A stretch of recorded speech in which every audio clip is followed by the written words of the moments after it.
Ladies and gentlemen, let me introduce you to the brand new 2015 Lincoln MKC, manufactured by the newly rebranded Lincoln Motor Company. So, what does Lincoln stand for? And is this more than just a fancy Ford Escape? Our first drive review is coming up next on the Fast Lane Car.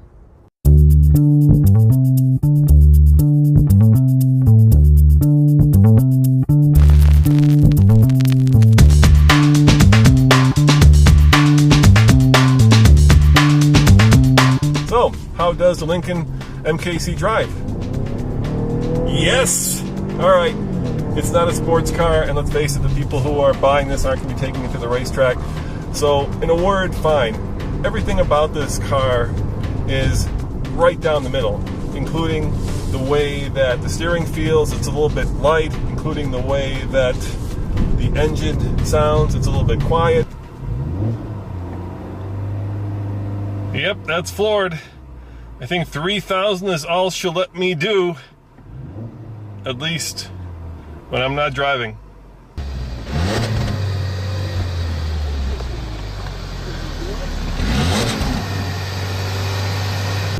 Including the way that the brake work, which actually is surprisingly good. So there's a little bit of a difference.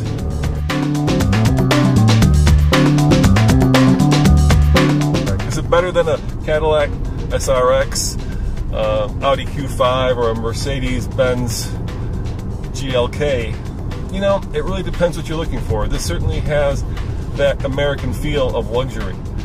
The issue, of course, is that Cadillac has poured a lot of money from General Motors into rebranding itself. And Lincoln has been in the process of rebranding itself now for what seems like at least 5 years.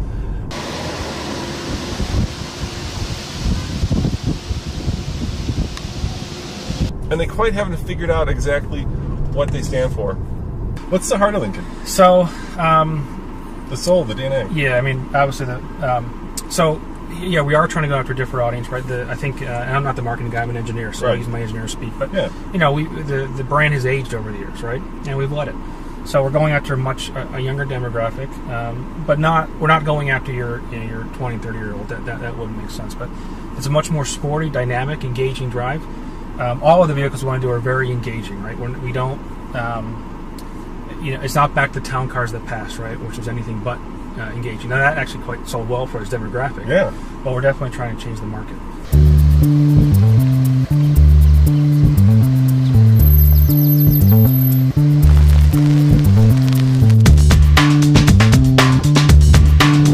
There are two turbo engine choices. There's a 2-liter, the same as in the Ford Escape, and of course the one to go for this 2.3-liter that puts out 285 horsepower and 305 pound-foot of torque. It's mated to a 6-speed automatic transmission with paddle shifters that feeds all 4 wheels. Here's an interesting side note. This same engine will be in the upcoming Mustang, where I suspect it'll put out even more power. Why and how is this different from a Ford Escape? So, first things first, right? It is based off the same platform. Yep. Based off it comes from Europe, our C1 platform. We've driven a lot of our C1 vehicles. So, C-Max, Focus, you name it, right? It has a lot of bandwidth to begin with. But when this car was started in infancy, first off, we never baselined against the current Escape.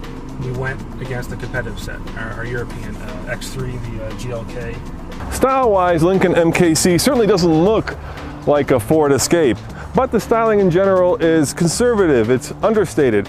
I think that Lincoln tailored the styling of this car to meet the demographic of the brand, which, let's face it, tends to be an older buyer. It of course does have the ubiquitous LEDs.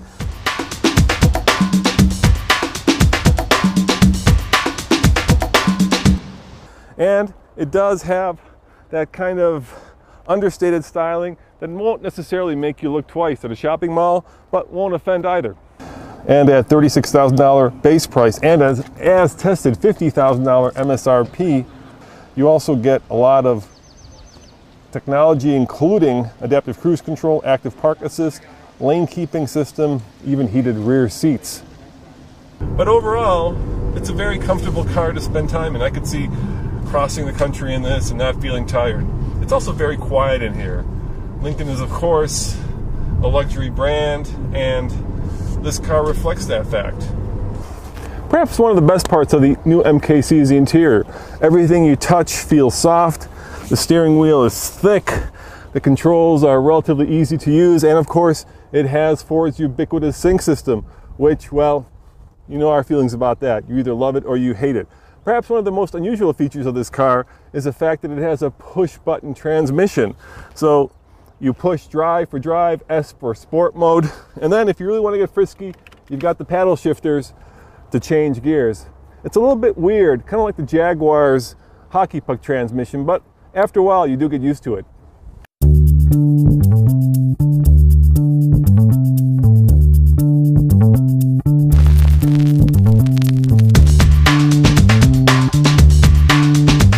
In case you're wondering, here's that transmission I was talking about. There's, of course, drive, there's sport, there's your on and off switch, and then if you put into sport, then that's where the fun happens, because all of a sudden you can start using these paddle shifters to really get the most out of this 2.3 liter engine.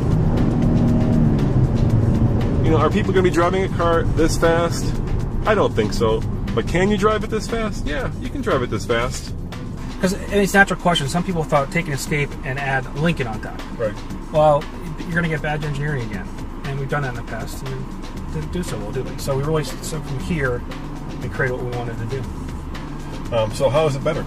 Besides, obviously, it's got a better engine, a bigger engine, but there's more to it than that, right? There's more under the skin than you can see. Right. Couple things. Noise was paramount. Wind noise. Put a lot of effort and money and resources into wind noise. So, for example, we got 100% laminated glass. Active noise cancellation to help permanent with powertrain noise. We did mirrors, special attention to mirrors, pedestal mounted mirrors like that to help with wind noise. We felt that you name it, we put an NVH stuff, right? So wind noise there. We widened the track 22 millimeters over the platform. As you probably know, widening a platform is not easy at all, so we a lot of resources and money into that. Just like the Ford Escape, which this is of course based on, this is a European-sized crossover. In other words, back seat room is somewhat on the tight side. Take a look. This is where I drive. Let me put my knees back here. Not a heck of a lot of room, but unlike the Ford Escape, I do have heated rear seats, and of course I have this wonderful panoramic sunroof, which opens up what could otherwise be a pretty claustrophobic back seat.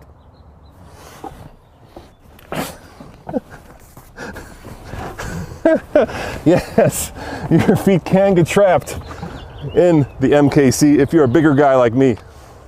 You have a lot of baggage and you have a lot of potential in the brand, and at the same time you have to design something that's different and says Lincoln.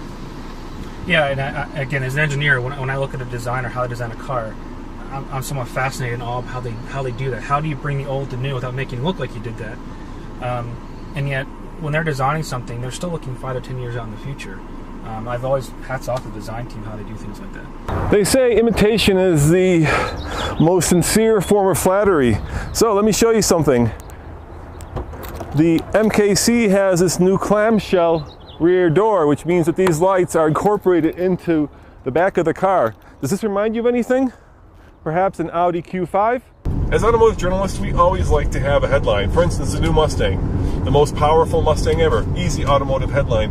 What's the headline here? It's much harder when you have a car that's aimed right down the middle. And I would say that the headline is, Lincoln is still in the process of exactly figuring out what it wants to be. As always, on the TFL scale of buy it, lease it, rent it, or forget it, I'm going to say I don't know. I've only driven it for about an hour, and that's not fair to you, and that's not fair to Lincoln. It's a perfectly fine car. It ticks all the right boxes. It drives well. It has a nice interior. But is it the kind of car that's going to stir the soul? You know what? Let's wait till we get up to Colorado for a week to really answer that question. So you'll have to come back. As always, this is Roman reporting for the Fast Lane Car. Thanks for watching, and remember, check out tflcar.com for everyday real-world reviews. Ciao!